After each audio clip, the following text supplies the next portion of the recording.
அடுத்ததாக தமிழ்நாட்டை புரட்டி போட தோசை கரண்டியோடு கிளம்பியிருக்கும் நடிகர் மாஸ்டர் லாரன்ஸ் ராகவேந்திரா அவர்கள். மாஸ்டர் பார்த்து மாஸ்டர், தமிழ்நாட்டை ரொம்ப புரட்டி போட்டுறாதீங்க. ஏன்னா இதுக்கு முன்னாடி உங்கள் தலைவர் ஒருத்தர் வந்தார் இல்லையா, அவங்க நடிகர், அவரே தமிழ்நாட்டை ஒரு மாதத்தில் பயங்கரமாக புரட்டி போட்டார். அந்த புரட்டி போட்டதுலேருந்தே எங்களால் இன்னமும் நிமிர்ந்து நிற்க முடியாமல் இருந்துகிட்டு இருக்கோம். ஒரு மாதத்துக்குள்ளேயே அவ்வளோ புரட்டி போட்டாப்புல. நீங்கள் வேறு உங்கள் பங்குக்கு இடைத்தேர்தலில் நான் திருச்சி கிழக்கில் நின்று நான் ஒரு புரட்டுவேன் அப்படின்னு சொல்லிட்டு தோசை கரண்டியோடு வந்து நிற்கிறீங்க. அதனால் இப்போ மிச்சம் மீதி யாராவது இருந்தீங்கன்னாக்கா உடனடியாக வந்துடுங்க, இப்போயே வெளில வந்துடுங்க.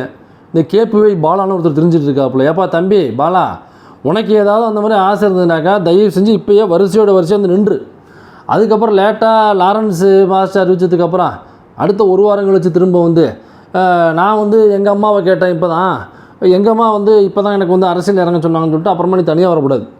ஏன்னா இப்போ லாரன்ஸ் மாஸ்டர் என்ன சொல்கிறாப்புல, எங்கள் அம்மாட்ட கேட்டேன், எங்கள் அம்மா அரசியலுக்கு போகணுன்னு சொல்லிட்டாங்க, இப்போ நேரம் நல்லா இருக்கு போடாதீங்கன்னு சொல்லிட்டாங்க, எங்கள் அம்மா சொன்னதுனால நான் வரங்கிறாப்புல. இது மக்களுக்கு இவ்வளோ உரிமைகள் பறிக்கப்படுது அல்லது உரிமைகள் நிலைநாட்டப்படணும், அவங்களுக்காக உழைக்கணும் அப்படிலாம் இல்லை. அவங்க அம்மாட்ட கேட்டிருக்காப்புல, அவங்க அம்மா பர்மிஷன் கொடுத்தாங்களா, அரசியலுக்கு போகிறேன், அரசியலுக்கு போய்ட்டு வா தம்பின்ட்டாங்களாம். அரசியல் தானே, அரசியலுக்கு போய்ட்டு வா அப்படின்ட்டாங்களாம். அதனால் வந்துட்டாப்புலையாம். அதனால் தம்பி பாலா, உங்கள் அம்மாக்கிட்டையும் கேட்டுருங்க, அரசியலுக்கு போகலாமா வேண்டாமுங்கிறது கேட்டுருங்க. ஒருவேளை போகலான்னாக்கா ஒரே சோழியாக முடிச்சு விட்ருங்க, லாரன்ஸ் மாஸ்டரோட வந்துடுங்க. நாங்கள் 3 பேரையும் ஒரே லைனில் வச்சு டீல் பண்ணிப்போம்ல.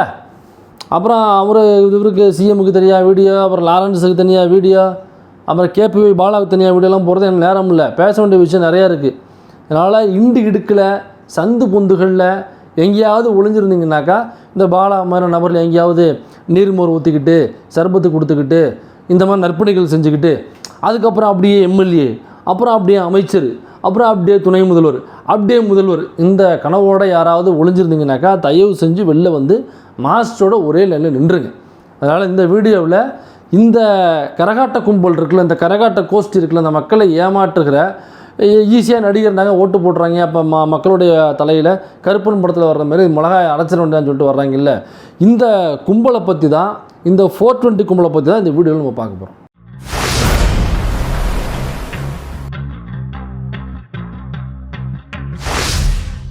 இதோ வந்து கொண்டிருக்கிறார் உங்கள் புல்லட்டு பாண்டி அப்படின்னு வரும் இல்லையா, அதே மாதிரி சோசியல் மீடியாவில் ராகவேந்திரா தாவேக்காவில் இணைய போகிறார். ராகவேந்திரா லாரன்ஸ் அவர்கள் திருச்சி கிழக்கில் பை எலெக்ஷனில் தாவேக்கா சார்பாக போட்டியிட போகிறார்.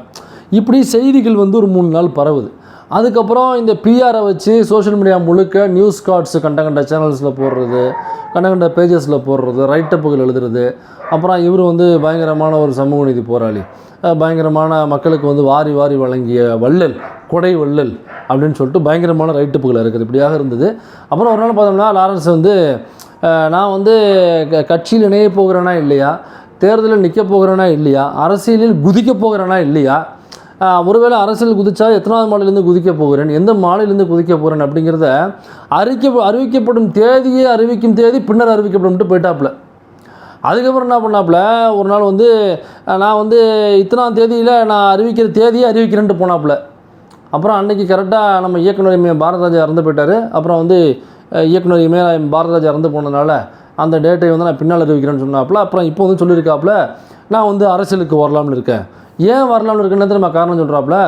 அதாவது அவர் முன்னாடியே அரசியலுக்கு வர்ற ஐடியா இருந்துச்சாம்மா.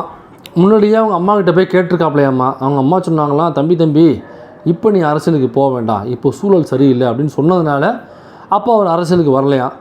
அதுக்கப்புறம் மறுபடியும் விஜய் கட்சி ஆரம்பிக்கும் பொழுது விஜய் சைட்லேருந்து அழைப்பு வந்துச்சான். அப்புறம் இவரும் சொன்னாராமா. அப்புறம் அவங்க அம்மாட்ட போய் சொன்னோடனே இல்லை தம்பி இப்போ போகாத, நேரம் சரியில்லை அப்படின்னு சொன்னாங்களாமா. அப்புறம் எலெக்ஷன் ரிசல்ட் வந்தோடனே பாருங்கள் இவ்வளோ பேர் ஜெயிச்சோடனே அவங்க அம்மா கூப்பிட்டு, பார்த்தியா தம்பி இப்போ நேரம் சரியாக இருக்குது, ஏன்னாக்கா ஜாதி மதம் பார்க்காம காசு பணம் பார்க்காம மக்கள் ஓட்டு போடுற அளவுக்கு ஒரு மாற்றம் வந்துருச்சு, இந்த நேரம் தான் சரியான நேரம், அதனால் இந்த நேரத்தை பயன்படுத்தி நீ அரசியலுக்குள்ள நுழை, நீ இப்போ அரசியலுக்கு போகிறத நேரம் வந்துருச்சு அப்படின்னு சொன்னோடனே சிங்கம் ஒன்று புறப்பட்டதுன்னு பாட்டை போட்டு தலைவன் பிஜிஎம்ஐ போட்டுட்டு இப்போ நான் அரசியலில் நுழைய போகிறேன், அரசியலில் வரப்போகிறேன், எலெக்ஷனில் நிற்க போகிறேன், நான் எலெக்ஷனில் நிற்கலாமா வேண்டாமா, அரசியலில் குதிக்கலாமா வேண்டாமா, எத்தனாவது மாடலேருந்து குதிக்கணும் அப்படிங்கிறத இந்த வீடியோவில் கமெண்ட் செக்ஷனில் நீங்கள் சொல்லுங்கள். தம்பி வாடா, அண்ணா வாங்க, பிரதர் வாங்க, நண்பா வாங்க அப்படின்னு நான் வரணும்னு பிரியப்பட்டீங்கன்னாக்கா மக்கள் கமெண்ட்டில் போடுங்க. அதை பார்த்துட்டு நான் வரணுமா வேண்டாமாங்கிறத முடிவு பண்ணுறேன். ஏன்னா ஒன்றுமில்ல, ஒரு பிஆர் டீம்கிட்ட கொடுத்தோம்னாக்கா முழு கமெண்ட்டையும் அண்ணா வாங்க ப்ரோ வாங்கன்னு அவன் டைப் பண்ணி தந்துடுவான். கமெண்ட் செக்ஷனில் சொல்கிறத வச்சு அரசியலுக்கு வரப்போ போகிறாரான். இதுக்கு முன்னாடி அவங்க அம்மாட்ட கேட்டதுனால அவங்க அம்மா போங்கன்னு அரசியலுக்கு போங்க அப்படின்னு சொன்னதுனால டகார்னு வந்துட்டாப்லையா. எங்கேயே கேட்டது மாதிரி இருக்குமே. இது நம்ம சுப்ரீம் சார் சரத்குமார் இருக்கார்ல, ஆனால் சரத்குமாரோட எவ்வளோ பெரிய ஃபேன் தெரியுங்களா? அதெல்லாம் கேட்கும்போது ரொம்ப வருத்தமாக இருக்குது. சரி ஓகே விடுங்க. சரத்குமார் அவர்கள் இப்படி தான் சொன்னாப்புல. என் பொண்டாட்டி நைட்டு 2 மணிக்கு எழுப்பி கேட்டேன். அப்போ இல்லை கட்சியை கழிச்சிட்டு போய் பிஜேபியில் சேர்ந்துருன்னு சொன்னதுனால நான் வந்து சேர்ந்தேன்னாப்புல. அந்த மாதிரி இவர் என்ன பண்ணியிருக்காப்புல, இவர் மாஸ்டரில் அதெல்லாம் ஒருபடி மேலே போய் அவங்க அம்மாட்ட கேட்டிருக்காப்புல அரசியலுக்கு போகலாமா வேண்டாமான்னு. அவங்க அம்மா வந்து சஜஸ்ட் பண்ணியிருக்காங்க. அவங்க அவ்வளோ அரசியலை விட்டு நோக்கக்கூடிய நபராக கூட மேபி இருக்கலாம், நமக்கு தெரியல. அதனால் அவங்க ஐடியா கொடுத்துருக்காங்க, இப்போ போக வேண்டாம், இப்போ போக வேண்டாம், இப்போ போக வேண்டாம், ரைட் தம்பி இப்போ போகலாம் அப்படின்னு சொன்னதுனால டகார்னு இப்போ வந்து சேர்ந்துட்டேன்.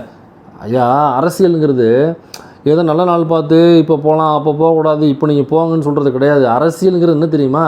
எம்எல்ஏ பதவியில் நின்று ஜெயிக்கிறதுங்கிறது அரசியல் கிடையாது. மினிஸ்டராக ஆகுவது அப்படிங்கிறது அரசியல் கிடையாது. ஒரு டெபுட்டி சிஎம் ஆகிறது, சிஎம் ஆகிறது அப்படிங்கிறது அரசியல்னாங்க அது அரசியல் கிடையாது. அரசியலுங்கிறது மக்கள் உரிமைக்காக போராடி மக்களுக்கான உரிமையை மீட்டு கொடுப்பது தான் அரசியல். மக்கள்கிட்ட உனக்கான எதிரி யார் என்பதை அடையாளப்படுத்தி, அவனுக்கான உரிமைகளை யார் பறித்தார் என்பதை அடையாளப்படுத்தி எப்படி போராட்டம் பண்ணணும் அப்படிங்கிறத களத்தில் நின்று கற்றுக் கொடுத்து முன்னாடி நின்று முன் சென்ற உரிமைகளை மீட்டு கொடுப்பது தான் அரசியல். பெரியார் எந்த லட்சத்தில் நின்றதே கிடையாது. அவனா பெரியார் அரசியல்வாதி இல்லையா? இவர் சொல்கிறாப்புல ஏன் அரசியலுக்கு வந்தனாக்கா, முன்னாடி மாற்றுத்திறனாளிகள் 1000 பேருக்கு வந்து அவர் ஒரு ட்ரஸ்ட்டு வச்சு பண்ணிட்டு இருக்காப்புலையா. எம்எல்ஏ ஆகிட்டாப்புலனாக்கா அவர் வந்து 1,00,000 மாற்றுத்திறனாளிக்கு பண்ண முடியுமா? அப்புறம் வந்து ஒரு நாளைக்கு 1,00,000 பேருக்கு சோறு போடுறாப்புலையா ஏழைகளுக்கு. இப்போ ஒரு எம்எல்ஏ ஆகிட்டாப்புலனா கோடி பேருக்கு சோறு போடுவாப்புலையா. எப்படின்னு நமக்கு புரியலையே. இது எப்படி அரசாங்கத்தில் எதுவும் நீங்கள் பேசி சட்டமன்றத்தில் போய்ட்டு எதுவும் மசோதாவாக தாக்கல் பண்ணி சட்டம் இயற்ற போகிறீங்களா? ஒவ்வொரு மாவட்டத்துலேயும் ஒவ்வொரு தொகுதியிலையும் கோடி ஏழைகளுக்கு சோறு போடணும்னு முதல்ல ஒரு தொகுதியில் கோடி பேர் இருப்பாங்கன்னு உங்களுக்கு தெரியுமா? எத்தனை பேர் இருப்பாங்கன்னு தெரியுமா?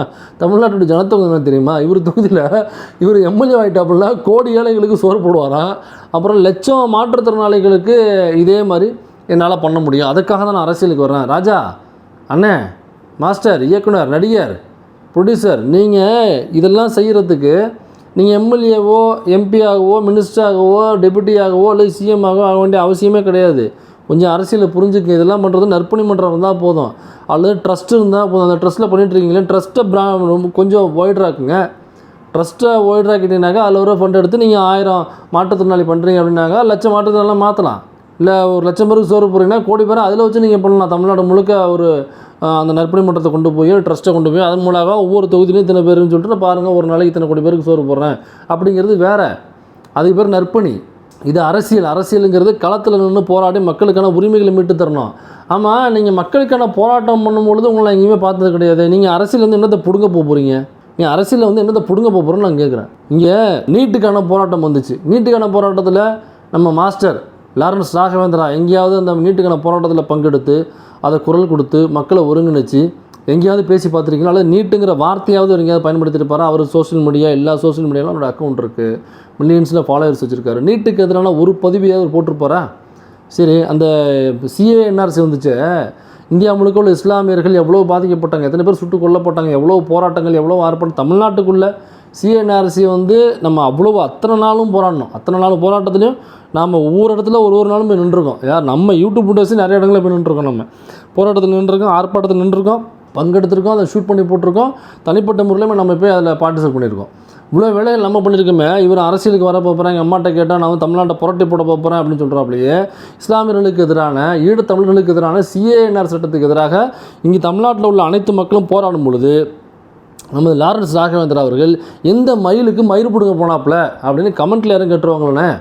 தமிழ்நாட்டில் நடந்த எவ்வளோ போராட்டங்கள் இருக்குது. ஸ்டெர்லைட் போராட்டத்தில் அன்றைக்கி நடந்த கொடுமைகள் 13 பேர் துடிக்க சுட்டு கொல்லப்பட்டாங்களே. 10வது படிக்கிற ஸ்லோனிங்கிற மாதிரி வாயில் துப்பாக்கி வச்சு சுட்டாங்களே. அன்றைக்கி இந்த மாஸ்டர் எங்கே போனார்? ஏதாவது எதிர்த்து கேள்வி கேட்டிருப்பாரா? எதிர்த்து ஏதாவது பேசியிருப்பாரா? இப்போ இந்த போராட்டம் ஒரு பக்கம், நீட்டு இதெல்லாம் ஒரு பக்கம் போய்ட்டு, இன்னொரு பக்கம் வந்து ஜல்லிக்கட்டு போராட்டம். ஜல்லிக்கட்டு போராட்டத்தில் என்ன பண்ணாப்புல தலைவன், அப்படியே அவர் மாஸ் க்ரௌடு இருந்துச்சுல்ல, அன்றைக்கி என்ன பண்ணாங்க, இந்த மாஸ் க்ரௌடை எப்படியாவது தான் பக்கம் அந்த க்ரௌடை திருப்பணும். இதுதான் இந்த புத்தி இருக்குல்ல, இதுதான் வந்து எச்ச புத்தின்னு சொல்கிறது. இது சரியான எச்ச புத்தி அப்படின்னு சொல்லலாம். இது இப்போ அவ்வளோ மக்கள் கூடியிருக்கும் பொழுது அதான் அந்த நடிகர்களுக்கே உண்டான, நான் வந்து எல்லா நடிகர்களையும் சொல்லலை, 99.9% நடிகர்களுக்கு உண்டான எச்ச புத்தின்னு நான் சொல்லுவேன். அதை லிட்டரலாகவே குற்றம் சம்பவம் எல்லா பையனும் அப்படி தாங்க இருக்கான். எல்லா பையனும் 100% இல்லை, 99.3% வச்சுக்கலாம். பாக்கி சில பேர் இருக்காங்க, விஜய் சேதுபதினா, நாசர்ண்ணே, அப்புறம் வந்து நம்ம பிரகாஷ்ராஜ் சார், அப்புறம் சூர்யாண்ணா, இப்படி சில நடிகர்கள் இருக்காங்க. இவங்க அரசியல் புரிந்த அரசியல் தெளிந்த நபர்களாக இருக்காங்க. அவங்கள நான் சொல்ல வரல. ஆனால் மற்ற 99.9% இந்த மாதிரி எச்சப்பொறித்தனமான வேலை, எச்சக்கலை வேலை தான் பண்ணிட்டு இருக்காங்க. இப்போ இந்த கூட்டம் கூட்டிச்சு பார்த்தீங்களா, அந்த கூட்டத்தை எப்படி கூட்டுறதுங்கிறத பிளான் பண்ணி அங்கே பேசி அதை ஆர்ப்பாட்டமாக போராட்ட வடிவமாக எடுத்து அதை வந்து எங்கே பார்த்தாலும் கொண்டு போய் அப்படி ஒரு வேலையை பார்த்துருப்பான்ல, அவன் தான் அங்கே போராட்ட காலத்தில் அவனுக்கு தான் அந்த பேர் போய் சேரணும். இப்போ அந்த கூட்டம் கூடினதுக்கப்புறம் இவர் உள்ளே போகிறாப்புல லாரன்ஸ் போயிட்டு இங்கே எல்லாருக்குமான இந்த செலவெல்லாம் நான் ஏற்றுக்கிறேன் அப்படின்னு சொல்லுவாப்புல. நீங்கள் பாருங்கள் எல்லா இடத்துலையும் பாருங்கள் லாரன்ஸு, இப்போ இங்கே இதெல்லாம் எவ்வளோ செலவாக நான் ஏற்றுக்கிறேன் அப்படின்னு பார்ப்பல. சரி, அங்கே நடந்த கூட்டத்துக்கு நீங்கள் எவ்வளவு செலவு ஏற்றுக்கிட்டீங்க, எவ்வளவு செலவு பண்ணீங்க, எந்த வகையில் செலவு பண்ணீங்க, அந்த ஜல்லிக்கட்டு போராட்டம் நடக்கும் பொழுது நீங்கள் காசை யாருக்கிட்ட கொடுத்து அந்த கூட்டத்துக்கான ஒரு வாட்டர் பாட்டில் கொடுக்குறதோ அல்லது உணவு கொடுக்குறதோ அல்லது மற்ற வகைகளில் ஏற்பாடுகளுக்கு ஒரு ஆடியோ செட்டு ரெடி பண்ணுறதோ அந்த மாதிரியான விஷயங்களுக்கு நீங்கள் யார்கிட்ட பணம் கொடுத்து ரெடி பண்ணீங்களா, நீங்களே கொடுத்து ரெடி பண்ணி கொடுத்தீங்களா, யார்கிட்ட கொடுத்தீங்க, பில்லு வவுச்சர் இருக்கா, ஏதாவது கேட்டு பாருங்கள். எதுவுமே இருக்காது. சொல்லிவிட்டு அவங்க போய்ட்டு போயிடுவாங்க. சொல்லிவிட்டு நல்லா முறுக்கி தோளில் போட்டு கிழக்க பார்க்க போயிட்டே இருப்பாங்க அவங்க. அதே மாதிரி தான் இப்போ அங்கே போயிட்டு ஜல்லிக்கட்டு போராட்டத்துக்கு நான் காசு கொடுக்குறேன், இது பண்ணுறேன். ஏங்க போராட்டமே நான் காசு கொடுக்குறது தான் போராட்டமா? இல்லை காசு கொடுக்குறதுனாக்கா இப்போ போராடுகிறவர்களுக்கு ஒரு வேளை காசு இல்லாமல் இருக்கும் பட்சத்தில் யாரோ ஒரு சிலர் கொடுத்து உதவி பண்ணுவாங்க. அந்த போராட்டத்துக்கு என்னால் நேரடியாக வர முடியாது, நான் ஒரு கவர்மெண்ட் ஜாபில் இருக்கேன், அல்லது நான் ஒரு பிஸ்னஸ் பண்ணிகிட்டு இருக்கேன், அல்லது நான் வேறு வேலைகளை பார்த்துக்கிட்டு இருக்கேன், அது எனக்கு டிஸ்டர்பன்ஸ் ஆகும், ஆனால் இந்த போராட்டம் உடன்பாடு உண்டு, நான் வந்து டொனேஷனாக தர்றேன், அல்லது இந்த காசை வந்து ஏதோ ஒரு பயன்படுத்திங்கன்னு சொல்லிட்டு கொடுப்பாங்க. அவங்க வெளியில் சொல்ல மாட்டாங்க. இவர் என்ன பண்ணுறாப்புல, காசு கொடுக்குறாங்கிறத வெளியில் வந்து சொல்கிறாப்புலையா. அப்போ என்னன்னாக்கா விளம்பரம், லிட்டரலான விளம்பரம், ஒரு விளம்பர பைத்தியம். எல்லாமே விளம்பர பைத்தியமா? இல்லை எல்லாமே விளம்பரம் தானா? அப்போ இவர் பண்ண எல்லாமே பார்த்தீங்கன்னாக்கா ஒரு விளம்பர யுக்தியை பயன்படுத்தி அந்த இப்படி சொல்கிறாப்புல. அதே அந்த ஜல்லிக்கட்டு போராட்டத்தில் கடைசி அந்த கூட்டத்தை கலைக்கிறாங்க போலீஸ். அப்போ வரும்பொழுது இவர்கிட்ட கேட்குறாங்க லாரன்ஸ் கிட்ட, எங்க நீங்கள் அவ்வளோ பேசுனீங்க இன்றைக்கி, அப்போ நீங்களும் ஒரு ஆர்கனைசர் தான், உங்களை விசாரணைக்கு கூப்பிடணும், விசாரணைக்கு வாங்க அப்படின்னு சொல்கிறாங்க. பாஸ் நீங்கள் வேறு, எனக்கும் அந்த கூட்டத்துக்கு சம்மந்தம் கிடையாது பாஸ், நான் வந்து சும்மா தண்ணி கேன் போட வந்தோன்னு சொல்லிட்டு ஜகா வாங்கிட்டாப்புல. என்ன தெரியுமா சொன்னாப்புல இன்றைக்கி, ஐயோ சார் நான் வந்து சும்மா ஒரு சீஃப் கெஸ்ட்டாக கூப்பிட்டாங்க அவ்வளோதான், மற்றபடி அதில் வந்து சமூக விரோதிகள் யாரோ உள்ளே பூந்துருக்காங்க, நமக்கு தெரியல சார், நான் சும்மா சீஃப் கெஸ்ட்டாக போனேன், ஒரு ஸ்பீச் கொடுத்தா வந்துட்டேன், அந்த ஆர்கனைசிங் டீமுக்கும் அந்த இந்த போராட்டக்காரர்களுக்கும் குழுவுக்கும் அந்த சமூக விரோதிகளுக்கும் எனக்கு துளியலும் சம்மந்தம் கிடையாது, நான் ஜஸ்ட் சீஃப் கெஸ்ட் அப்படின்னு சொல்லிட்டு அந்த கட்சியினுடைய தலைவர் விஜய் அவர்கள் எப்படி பின்னங்கால் பிடரில் அடிக்க ஓடினாப்புலையோ அதே மாதிரி அன்றைக்கி அங்கே வந்து ஒரு நான் காசு தரேன்னு பேசினவர் கடைசி விசாரணைக்கு வரணும்னு கூப்பிடும் பொழுது பின்னங்கால் பிடரில் அடிக்க ஓடியவர் தான் நம்ம லாரன்ஸ் ராகவன். இவர் மட்டும் இல்லை, அன்றைக்கி அங்கே வந்த நடிகர்கள் எல்லாருமே அப்படி தான். விஜய் அன்றைக்கி வந்தாப்புல, சரி வந்தீங்க, கடைசியில் எல்லோரும் அடித்தாங்கல்ல, போலீஸு கொளுத்தி விட்டாங்கல்ல, அப்போ அந்த விஜய், லாரன்ஸ் ராகவேந்திரா, அப்புறம் அந்த ஆர்ஜே பாலாஜி, இந்த நபர்கள்லாம் அந்த சம்பவத்தை கண்டித்து எங்கேயாவது நீங்கள் பேசியிருக்கீங்களா? அங்கே இருந்த மீனவ சமூகத்தை சார்ந்த உதவி செய்த மீனவ சமூகத்தை சார்ந்தவருடைய குடிசைகளை கொளுத்தி விட்டது, அங்கே நின்று ஆட்டோக்களை அடித்து நொறுக்கியது, அங்கே அப்பட்டமாக போலீஸ் கொளுத்தி விடுற வீடியோலாம் வந்துச்சே, அப்பட்டமாக வந்துச்சு. அங்கே உள்ள பொதுமக்களை எவ்வளவு துன்புறுத்துனாங்க, அங்கே போராடிய கடைசி கட்டமாக இருந்த மாணவர்களை எவ்வளவு துன்புறுத்தலுக்கு உள்ளாக்குனாங்க. அப்போ இதெல்லாம் கண்டித்து, இதெல்லாம் எவ்வளோ மனித உரிமை மீறல், இப்போ இதெல்லாம் கண்டித்து இதுதான் சட்டம் சொல்லுதா, இல்லை இதுதான் செய்ய சொன்னாங்களா அப்படின்னு என்றைக்காவது கண்டித்து அந்த போராட்டத்துக்கு வந்த அல்லது வந்தாங்கன்னு சொல்லிக்கிட்ட அதை பிஆர் பண்ணி அதை ப்ரமோஷனாக பயன்படுத்திட்ட விஜய் அவர்கள் இதை கண்டித்து எங்கேயாவது பேசியிருக்காரா? இதை கண்டித்து லாரன்ஸ் ராகவேந்திரன் எங்கேயாவது பேசியிருப்பாரா? ஆர்ஜே பாலாஜி கடைசியாக வர்றாங்க, அந்த திருட்டு பையன் ஆர்ஜே பாலாஜி கடைசியாக வர்றாங்கனால அந்த கடைசி கட்ட போராட்டம் வரைக்கும் நாங்கள்லாம் உள்ளே உட்காந்தோம். அப்போ வர்றாப்புல வந்து போலீஸ் சார்பாக பேச வர்றாப்புல வந்து நீங்கள்லாம் கலைஞ்சு போயிடுங்க, இல்லைனா வந்து போலீஸ் வர நடவடிக்கை எடுக்கும், அதனால் கலைஞ்சு போகிறது நல்லது அப்படின்னு சொல்கிறாப்புல. அப்போ என்னன்னாக்கா அதுக்கு முன்னாடி வரைக்கும் மைக்கை பிடிச்சி ஆர்ஜே பாலாஜி நைட்டு பேசுகிறாப்புல, ஒரு அதுக்கு முதல் நாள் பேசுகிறாப்புல, போராட்டம் நம்ம ஒன்று எடுக்கிறோம் தமிழன் அப்படிங்கிறாப்புல. மறுநாள் பார்த்தாக்கா நீங்களாம் கலைஞ்சு போடுங்க தான் நல்லதுன்னு சொல்லிட்டு நைஸாக போலீஸ் சார்பாக பேச வர்றாப்புல. எப்படியாப்பட்ட ஒரு அயோக்கியர்கள் தான் இந்த சினிமாக்காரர்கள். எப்படியாவது அந்த கூட்டத்தை தன்மை ஏற்படுத்திக்கணும், அவ்வளோதானே தவிர அப்புறம் அந்த இவர் இருக்கார், அந்த ஆதி இருக்கார் பாருங்க, ஆதி எப்படிப்பான் இந்த ஒரு பாட்டெலாம் கூட போட்டாப்புல, அந்த மாடை வச்சு கூட ஒரு பாட்டு போட்டாப்புல அந்த போராட்டம் போய்ட்டு இருக்கும் பொழுது கடைசியில் என்ன பண்ணாப்புல வீடியோ போட்டாப்புல. அந்த வீடியோவில் இதில் வந்து சமூக நீதி சமூக விரோதிகள் உள்ளே புதுட்டாங்க அப்படின்னு அவரும் ஒரு வீடியோ. இந்த நடிகர்கள் முழுக்க அப்படி தாங்க, ஒரு விளம்பர விரும்பிகள் அவங்க.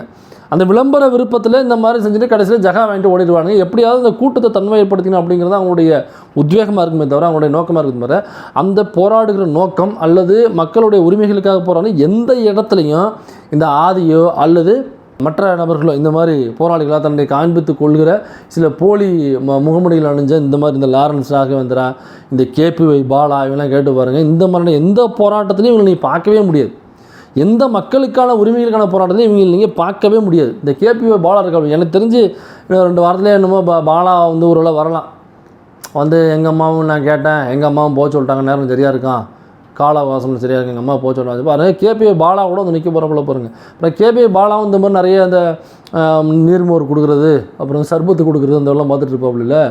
இப்போ அவர்கிட்ட சரி அழகாக ஒரு இடத்துல கேள்வி கேட்டாங்க, இது என்னங்க இப்படி பண்ணுறீங்க, ஒரு உதவி செஞ்சாக்கா அது பொது வழியில் தெரியக்கூடாது அந்த உதவி, அப்போ தான் அந்த உதவிக்கு மரியாதைனாக்கா வாங்கினவங்களை வந்து நம்ம டீக்ரேட் பண்ணுறது மாதிரி இருக்கும் அப்படின்னு கேள்வி கேட்குறாங்க. அப்போ அவர் சொல்கிறது இந்த ஃபீஸ் கட்டுறதெல்லாம் பார்த்துட்டு நம்மளே நிறைய ஃபீஸ் கட்டியிருக்கோம். நம்ம இது சொன்னது கிடையாது. சில இடங்கள் மட்டும் இந்த மாதிரி என்ன சூழல் மட்டும் நம்ம சொல்கிறோன்னா யாருங்கிறத நான் சொல்ல மாட்டேன். அது பெனிஃபிட்ஸுக்கு மட்டும் தெரிஞ்சால் போதும். பொதுவில் தெரிய வேண்டிய அவசியம் இல்லை. பொதுவிலுமே நம்ம போட்டு வசூல் பண்ணியுமே கொடுத்துருக்கோம். அது உங்களுக்குமே தெரியும். நீங்களும் அதை பார்ட்டிசிபென்ட்ஸாக இருந்திருப்பீங்க. 100, 1000 அப்படின்னு கொடுத்துருப்பீங்க. உங்களுக்குமே தெரியும். அப்போ நிறைய இந்த ஸ்கூல் ஃபீஸ் கட்டுறதுலாம் நாமளே இதை பண்ணியிருக்கோம். இப்போ ஸ்கூல் ஃபீஸ் கட்டியிருக்கேன் அத்தனை பேருக்கு, அதனால் நீ சீட்டு கொண்டு போய் நிற்க முடியுமா? நான் ஸ்கூல் ஃபீஸ் கட்டியிருக்கேன், நீர்மோர் ஊற்றிருக்கேன், சர்பத்து கொடுத்துருக்கேன், நான் லேப்டாப் வாங்கி கொடுத்துருக்கேன், சைக்கிள் வாங்கி கொடுத்துருக்கேன், அதனால் வந்து நான் வந்து மாற்றுத்திறனாளிகளை வந்து படிக்க வச்சுருக்கேன், அதனால் எனக்கு வந்து ஏழைகளுக்கு சோறு போட்டிருக்கேன், அதனால் எனக்கு என்னை எம்எல்ஏ ஆக்குங்க, என்னை எம்பி ஆக்குங்க, என்னை மினிஸ்டர் ஆக்குங்கனாக்கா அப்போ நீங்கள் முதல்ல மினிஸ்டர் ஆக்க வேண்டியது என்னையே தான். ஏன்னா இவங்கெல்லாம் கோடி கோடியாக சம்பாதிக்கிறாங்க, அதில் இத்தனோண்டு செய்கிறாங்க. அதுவும் ட்ரஸ்ட்டுன்னு வச்சு வெளியேருந்து அந்த ட்ரஸ்ட்டுக்குள்ளே பெரிய அமௌண்ட்டு வந்து வெளியிலேருந்து வாங்கி டொனேஷனாக வாங்கி அதில் செய்கிறாங்க. இவங்களோட காசில் இல்லை, ட்ரஸ்ட்லேருந்து வர்ற காசுலேயும் செஞ்சுக்கிட்டு இருக்காங்க. இப்போ கேபிஒய் பாலாலாம் அவர் காசுலேயும் செய்கிறதா சொல்லிக்கிறாப்புல. நாம் நம்மளோட காசுலேயும் செய்கிறோம், அப்புறம் நமக்கு தெரிஞ்சவங்ககிட்டேருந்து வாங்கி அந்த உதவிகளை செய்கிறோம், அப்புறம் உங்கள்கிட்டேருந்து 100, 200ன்னு வாங்கி அதை வந்து அவங்களுக்கு என்ன ஃபீஸ் கட்டணுமோ அதை நம்ம செஞ்சுருக்கோம். அப்படி பார்த்தோம்னாக்கா எதுவுமே இல்லாமல் செய்கிறோம்னா நமக்கு தான் மினிஸ்டர் போஸ்ட்டும் எம்எல்ஏ போஸ்ட்டும் கொடுக்கணும். இப்போ பாலாட்ட அந்த கேள்வி கேட்குறேன், நீங்கள் கொடுக்குறது வந்து இப்படி செய்கிறத ஏன் விளம்பரப்படுத்திக்கிறீங்க, அப்போ விளம்பரத்துக்காக தானே இந்த வேலையை செய்கிறீங்கன்னு சொல்லி நறுக்குன்னு ஒரு கேள்வி கேட்டாங்க. அப்போ என்ன திரும்ப பதில் சொன்னாப்புல அவர், இல்லை நாம் செய்கிற வீடியோவை எடுத்து வெளில போட்டோம்னாங்க, ரீல்ஸாக போட்டோம்னாங்க பல பேருக்கு போய் செய்கிறோம். பல பேர் வந்து இதே மாதிரி மக்களுக்கு நல்லது செய்யணும் அப்படிங்கிற நோக்கம் அவங்களுக்குள்ளே வரும். அப்போ இந்த மாதிரியான ஏழை மக்களை வந்து ஏழை தன்மையிலேருந்து கொஞ்சம் மீட்டெடுக்கலாம். அவங்களுக்கு தேவையான ஒரு சின்ன சின்ன விஷயங்களை பொது வழியில் யாரோ ஒருத்தர் செய்வதன் மூலமாக அவங்களுக்கு வந்து அந்த பொருளாதார நிவர்த்தி அடையும் அப்படிங்கிறதுக்காக தான் நான் செய்கிறேன். அதனால தான் வந்து நான் பொதுவில் இந்த சமூக சேவைகள் செய்யும் பொழுது அதை வீடியோ எடுத்து போகிறேன் அப்படின்னாப்புல. சரி, அப்படியே லாரன்ஸ் ராகவேந்திராவும் கேபிஒய் பாலாவும் இன்னும் இதே மாதிரி இந்த நீர்மோர் ஊற்றுறது, சர்பத்து ஊற்றுறது இந்த வேலைலாம் செய்கிறீங்கல்ல, அவங்க எல்லாரும் என்ன பண்ணுறாங்க, இதே மாதிரி ரீல்ஸ் எடுத்து நாங்கள் வந்து ஜாதிக்கு எதிரானவர்கள், ஜாதி ஆணவ படுகொலைக்கு எதிரான சட்டங்களை இந்த அரசு உடனடியாக இயற்ற வேண்டும், அப்புறம் வந்து ஜாதியை தீண்டாமை வந்து ஒழிய வேண்டும், ஜாதியை யாரெல்லாம் கடைபிடிக்கிறார்களோ அவர்கள் என்னுடைய ரசிகர்கள் அல்ல, உங்களுடைய ஓட்டு எனக்கு தேவையில்லை, நீங்கள் இன்னும் வந்து எந்த வித தொடர்பும் வைத்துக்கொள்ள வேண்டாம், அவங்களோட ஆறும் பேசக்கூடாது, அவங்களோட ஆறும் பழகக்கூடாது, அவங்களோட ஆறும் அண்ணந்தடி போடக்கூடாது, அவங்கள வந்து நான் ஊரை விட்டு ஒதுக்கி வைக்கிறேன், என்னோடய ரசிகர் மன்றத்தை ஒதுக்கி வைக்கிறேன், தமிழ்நாட்டிலே வந்து ஜாதி ஒழியணும் அப்படின்னு சொல்லி ஜாதிக்கு எதிரான ஒரு பிரச்சாரம், வர்ணாசிரமத்திற்கு எதிரான, மனு தர்மத்துக்கு எதிரான பிரச்சாரம், தீண்டாமைக்கு எதிரான பிரச்சாரத்தை நீங்கள் வீடியோவே பண்ணி போடலாமே, ரீல்ஸ் பண்ணி போடலாமே. பார்ப்பனியத்துக்கு எதிராக நீங்கள் இது வரைக்கும் என்ன பேசியிருக்கீங்க? வாய் திறந்துருப்பீங்களா? பார்ப்பனியங்கிற வார்த்தை வாயிலிருந்து வந்திருக்குமா? ஆர்எஸ்எஸ்ங்கிற வார்த்தை வாயிலிருந்து வந்திருக்குமா?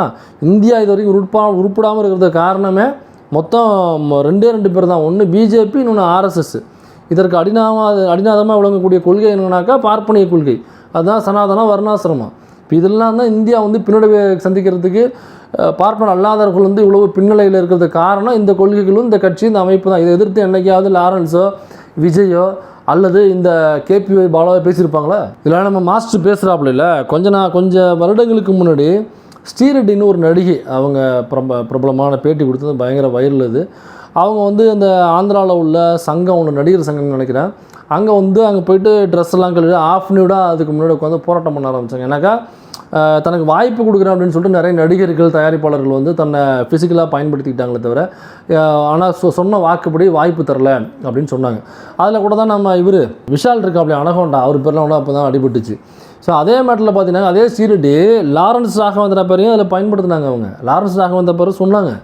லாரன்ஸ் ராகவேந்திரா வந்து எனக்கு வாய்ப்பு தரேன்னு சொல்லி என்னை ஃபிசிக்கலாக அவர் பயன்படுத்திட்டு அவர் வந்து வாய்ப்பு கொடுக்காம எனக்கு வந்து என்னை ஏமாற்றிட்டார் அப்படின்னு ஸ்ரீரெட்டி அவர்கள் சொன்னது வைரல் ஆச்சு. நம்ம சொல்லலை, ஸ்ரீரெட்டி சொன்னது வைரல் ஆச்சு. இது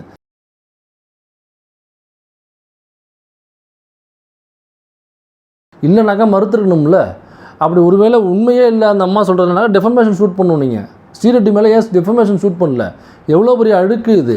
அப்போ நீங்கள் வந்து ஒரு ஆன்மீகவாதின்னு உங்களுக்கு சொல்லிக்கிறீங்க, ராகவேந்திராவுக்கு மண்டபம் கட்டுறாங்கிறீங்க, அப்புறம் வந்து இவர் சாய்பாபாவுக்கு மண்டபம் கட்டுறாங்கிறீங்க, அம்மாவுக்கே நான் கோயில் கட்டுறேன் அப்படிங்கிறீங்க. இப்போ இவ்வளோ பேசுகிற நீங்கள் ஒரு ஆன்மீகவாதியாக தன்னை காமிச்சு கொள்கிற நீங்கள் ஒரு ஒரு இந்த மாதிரி வாய்ப்பு கொடுக்குறேன்னு சொல்லி அவங்கள ஃபிசிக்கலாக பயன்படுத்திக்கிறது எவ்வளோ பெரிய மோசமான செயல், எவ்வளோ பெரிய பொறுக்கித்தனமான செயல், எவ்வளோ பெரிய அயோக்கியத்தனமான செயல். முதல்ல வாய்ப்பு கொடுக்குறேன்னு சொல்லி அவங்க கூட பெட்டை ஷேர் பண்ணுறது தப்பு. அதையும் நீங்கள் பண்ணிவிட்டு வாய்ப்பையும் தரலாங்க, அது எவ்வளோ பெரிய தவறு. அது இப்போ அந்த அம்மா உட்காந்து பேசுனதுக்கு பதில் என்ன இருக்குது? அப்போ நீங்கள் ஸ்ரீரெட்டிங்கிறது வெளியில் வந்து ஒரே ஒரு விஷயம், ஒருவேளை உண்மையாக இருக்கும் பட்சத்தில் சொல்கிறேன். அப்போ அதே மாதிரி இன்னும் பல பேர் வந்து வெளியில் வராத சம்பவங்களாக இருக்கும்ல. இப்போ வெளில வந்து ஒன்றுனாக்கா வெளியில் வராமல் எவ்வளோ இருக்குன்னு நமக்கு எப்படி தெரியும்? அப்போ நீங்கள் நாளை பின்னா ஜெயிச்சு எம்எல்ஏ ஆகிறீங்கனாக்கா உங்களுக்கு கீழே உள்ள பதவிகளில் பெண்களை நியமிக்கணும் அப்படின்னாக்கா அப்போ நீங்கள் இதே கோரிக்கை அங்கே வைக்க மாட்டீங்கன்னு என்ன நிச்சயம்? இப்போ நாங்கள் சந்தேகப்படக்கூடாது. இப்படி இப்போ அதே மாதிரி மற்ற பெண்களை வந்து உங்கள் தொகுதியில் இருக்கிற பெண்களை வந்து நீங்கள் அதே மாதிரி பாலியலாக சுரண்ட மாட்டீங்க அப்படின்னு என்ன நிச்சயம்? இப்போ அவங்க அம்மாட்ட கேட்டு அவங்க அம்மா போக சொன்னதுனால அரசியலுக்கு வந்தேன்னு சொன்னார்ல. அப்போ அந்த ஸ்ரீரெட்டி சொன்னாங்களே, இப்போ அதுக்கு எப்படி அதுக்கும் அம்மா கிட்ட பர்மிஷன் கேட்டு தான் நீங்கள் போனீங்களா? இல்லை உங்கள் படத்தில் வந்து 2-3 ஹீரோயின் போடுறீங்களே, அந்த 2-3 ஹீரோயினில் வந்து இந்த லக்ஷ்மி ராயி இந்த மாதிரி சில ஹீரோயின்ஸை போடுறீங்க, ஓவியா, அப்புறம் நிறைய ஹீரோயின்ஸு, இவங்கள வந்து ஒரு கவர்ச்சி பண்டமாக மட்டும்தான் நீங்கள் பயன்படுத்துகிறீங்க உங்கள் படத்தில். அவங்களுக்கு வந்து ரொம்ப அளவு குறைந்த ஆடைகளை மேலேயும் கீழேயும் கொடுக்கறது, க்ளீவேஜ் தெரிய டான்ஸ் ஆடுறது, மூமெண்ட்ஸு ரொம்ப செக்ஸியான ஒரு மூமெண்ட்ஸாக போடுறது, பெண்களுடைய மாண்பை சிதைக்கும் வகையில் அந்த ஆடையும், பெண்களுடைய மாண்பை சிதைக்கும் வகையில் அந்த நடன அசைவுகளும், பெண்களுடைய மாண்பை சிதைக்கும் வகையில் உங்களுடைய ஒவ்வொரு வசனங்களும் அந்த படத்தில் அந்த ஹீரோயின்ஸை நோக்கி பெண்களை நோக்கி அப்படி தானே வச்சுருக்கீங்க. இதெல்லாம் எப்படி அம்மாட்ட கேட்டு தான் இதெல்லாம் வைப்பீங்களா சார்? இன்றைக்கி நான் வந்து லட்சுமி ராயோட டான்ஸ் ஆட போகிறேன், அவங்களோட ட்ரெஸ்ஸு பாருங்கள் எவ்வளோ குட்டியாக தைச்சிருக்கோமா, இது ஓகேவாம்மா அப்படின்னு கேட்டுட்டு தான் நீங்கள் அம்மாட்ட கேட்டுட்டு தான் ட்ரெஸ்ஸு நீங்கள் ஹீரோயின்ஸ் கொடுப்பீங்களா? அம்மா இங்கே பாருங்கம்மா, இன்றைக்கி வந்து இந்த ஹீரோயின் வராங்க, அவங்களோட டான்ஸ் இருக்குது, அவங்களுக்கு க்ளீவேஜ் தெரிகிற மாதிரி ஒரு ட்ரெஸ்ஸுமா, இந்த க்ளீவேஜ் தெரியும்போது நாங்கள் அப்படி என்ட்ராமம்மா இப்படி சொல்லி தான் நீங்கள் அந்த பாட்டை எடுத்தீங்களா? அம்மா பாரும்மா, இந்த ஹீரோயின் இன்றைக்கி வராங்கம்மா, இவங்களுக்கு வந்து இந்த நடன அசைவுகள் இவ்வளோ செக்ஸியான அசைவுகளை வச்சுருக்கோம்மா, நான் கூட சேர்ந்து ஆடுறது, இது ஓகேவாம்மா அப்படின்னு அம்மாட்ட கேட்டு தான் செய்வீங்களா? என்ன யார்கிட்ட காது குத்துறீங்க? இப்போ இவ்வளோ பேசுகிற நமது மாஸ்டர் லாரன்ஸ் ராகவேந்திரா அவர்கள் அவர் வந்து ஒரு ரஜினி ரசிகராக ரஜினி அவர்களுடைய ஒரு பேரடியாக தான் அவர் தன்னை காமிச்சு, பேரடி அக்கௌண்ட் ட்விட்டர் அக்கௌண்ட்டில் பார்த்தீங்கன்னா பேரடி அக்கௌண்ட்னு சொல்லுவாங்க, அதேமாதிரி 100 அக்கௌண்ட் ஓப்பன் பண்ணி வச்சுக்கிறது. அப்போ ரஜினியோட ஒரு பேரடி அக்கௌண்ட்டு தான் லாரன்ஸ் ராகவேந்திரா. அவர் நடிக்கிறதுலேருந்து எல்லாமே பார்த்தீங்கன்னா ரஜினி மாதிரி தான் ஃபாலோ பண்ணுவாப்பில். அவர் வந்து தன்னோட ரஜினியுடைய முதல் சீடனாகவும் ரஜினியுடைய ஒரு ஹார்ட்கோர் பக்தனாகவும் தான் தன்னை காமிச்சுப்பாப்பில். அப்போ என்னன்னாக்கா ரஜினி அவர்களுக்கு தான் இங்கே ஃபேன் ஃபாலோவர்ஸ் அதிகம். அப்போ ரஜினியினுடைய பக்தன் நான் அப்படின்னு சொல்லும்பொழுது ரஜினி ரசிகர்களை ஈர்த்துக்க முடியும், ஈஸியாக ஒரு பேக்கெட் பண்ண முடியும் ரசிகர்களை. ரஜினி மாதிரி நடித்து ரஜினி மாதிரியே செய்கைகள் செஞ்சு அப்போ ரஜினியோடைய ரசிகர்கள்லேருந்து கொஞ்சம் ஈர்த்துக்க முடியும். அப்போ அது எவ்வளோ பெரிய ஸ்கேம் இல்லையா? அது திருட்டுத்தனம் இல்லையா? இது முடிச்ச வைக்கத்தனம் இல்லையா? இது மொல்ல மாதிரித்தனம் இல்லையா? உங்களுடைய திறமையை வச்சு ஒன்று ஈர்த்துக்கிறது வேறு. இப்போ ரஜினி சார்கிட்ட போய் ரஜினி தான் என் தலைவன் ஒன்று அவரை சுற்றி வர்றது, அவரை ஏதோ ஒன்று மற்ற மேடைகளில் அவரை பற்றி பேசுகிறது, அவரை மாதிரி நடிக்கிறது, போகிறது வர்றதுனாக்கா அப்போ அவருடைய உழைப்பை நீங்கள் திருடுறீங்க. இது தவறு இல்லையா? அது சரி, அப்போ உண்மையிலே தலைவனே வச்சுப்போம். அந்த ரஜினி அவர்களை பற்றி, அந்த ரஜினிகாந்த் அவர்களுடைய குடும்பம் பற்றி இந்த நீங்கள் இப்போ சொல்கிறீங்க தாவேக்கா சார்பாக நிற்க போகிறேன்னு, அவங்க வெர்ச்சுவல் வாரியர்ஸ் எவ்வளவு அசிங்கமாக எவ்வளவு கேவலமாக பேசினார்கள் உங்களுக்கு தெரியாதா? ஏன் விஜய் வந்து ரஜினியை கிண்டல் பண்ணலையா? காக்கா கழுகுன்னு கதை சொல்லி ஏன் அதுக்கு திரும்ப வந்து ரஜினி சார் வந்து பதில் கொடுக்கலையா? ஏன் இப்போ கூட ரஜினி சார் வந்து மரியாதை நிமித்தமாக பார்க்குறதுக்கு வராரு, அதை எவ்வளவு கிண்டல் கேலி பண்ணாங்க டிவிக்கேல. இப்போ அதையெல்லாம் அப்போ நீங்கள் வந்து என்னோடய தலைவனை ஏற்றுக்கிற ஒருத்தரை இவ்வளோ மோசமாக சித்தரித்து பேசின விஜய் அவருடைய சிசிய பிள்ளைகள் திரும்ப அதே கட்சியில் போய் நான் சேர்ந்துட்டு சீட்டு வாங்குறது எவ்வளோ பெரிய அயோக்கியத்தனம், இது எவ்வளோ பெரிய திருட்டுத்தனம் இல்லையா? இது எவ்வளோ பெரிய மொல்ல மாதிரித்தனம் இல்லையா? எவ்வளோ பெரிய முடிச்சு வைக்கத்தனம் இல்லையா? இப்போ இவர்கிட்ட என்ன நேர்மை இருக்கும், இவர்கிட்ட என்ன உண்மை இருக்கும்? இப்போ இவர் வந்து இதன் அடிப்படையில் தான் அரசியலுக்கு வராருனாக்கா அப்போ மக்கள் வந்து ஈஸியாக ஏமாற்றலாம் மக்கள் முட்டாளாக இருக்காங்க, நாம் நினச்சது மாதிரி இல்லை, நல்லது செஞ்சால் ஓட்டு போடுவாங்க அப்படிங்கிறது உண்மையாக இருந்தால் எப்படி குளத்தூரில் ஸ்டாலின் தோப்பார்? அதனால் அதெல்லாம் கிடையாது, ஈஸியாக ஏமாற்றலாம், பிஆர் டீம் இருந்தால் போதும், இன்ஸ்டா இன்ஃப்ளூயன்ஸ் இருந்தால் போதும், விஜயை ஓட்டு கேட்க விட்டோம்னாக்கா தொகுதிக்குள்ளே அவர் கண்ணீர் சிந்தி நண்பாஸ் நண்பீஸ் அப்புறம் குட்டீஸ் தாத்தாட்ட சொல்லுங்கள் ஆத்தாட்ட சொல்லுங்கள் அப்படின்னு சொல்லி ஏதாவது போட்டு அப்புறம் நம்ம பேரே வந்து லாரன்ஸ்னு இருக்கிறதுனால கிழக்கில் வந்து கிறிஸ்தவ ஓட்டுகள் அதிகமாக இருக்குது. அதனால் எல்லாம் கால்குலேட் பண்ணி பார்த்தோம்னா ஈஸியாக ஜெயிச்சிடலாம். அப்போ ஈஸியாக மக்களை முட்டாளாக்கிடலாம். மக்கள் ஏமாளிகள், மக்கள் கோமாளிகள். நமக்கு என்ன அரசியல் புரிதல் இருக்குது, நாம் எவ்வளோ பெரிய அயோக்கியங்கிறது மக்களுக்கு தெரியாது. ஏன்னாக்கா நம்ம நடிகர்கள் படத்தில் வந்து ஹீரோவை நடிக்கிறோம். அதனால் ஹீரோ வந்து எப்போவுமே மக்கள் வந்து நல்லவனாக நினைப்பாங்க. அந்த இன்ஃப்ளூயன்ஸு ப்ளஸ் விஜயோட இன்ஃப்ளூயன்ஸ் சேர்த்து போட்டு பார்த்தோம்னாக்கா ஒரு எம்எல்ஏ சீட்டு பாக்கெட் ஆகிடும். அதுக்கப்புறம் ஒரு அமைச்சரை வாங்கிக்கலாம். அமைச்சரை வாங்கிட்டு நம்ம ஜாலியாக என்ஜாய் பண்ணிக்கலாம். அப்போ மக்களுக்கு எதுவும் செய்கிறது அதெல்லாம் தேவையில்லை, மக்களை ஈஸியாக ஏமாற்றி விடலாம் என்கிற அந்த உத்வேகத்தில் மக்களை முட்டாள் என்று நினைத்து கொண்டு தான் காலத்தில் நினைக்கிறாங்க. மக்கள் முட்டாளா இல்லையா, மக்கள் ஏமாளிகளா கோமாளிகளா, அல்லது இதில் யார் ஏமாளி யார் கோமாளி அப்படிங்கிறத ஒருவேளை இந்த எலெக்ஷனில் அவர் நின்னார்னா எலெக்ஷன் ரிசல்ட்டில் நாங்கள் மக்கள் கோமாளிகளா ஏமாளிகளா, யார் ஏமாளி கோமாளி என்பதை மக்கள் தான் சொல்லணும்.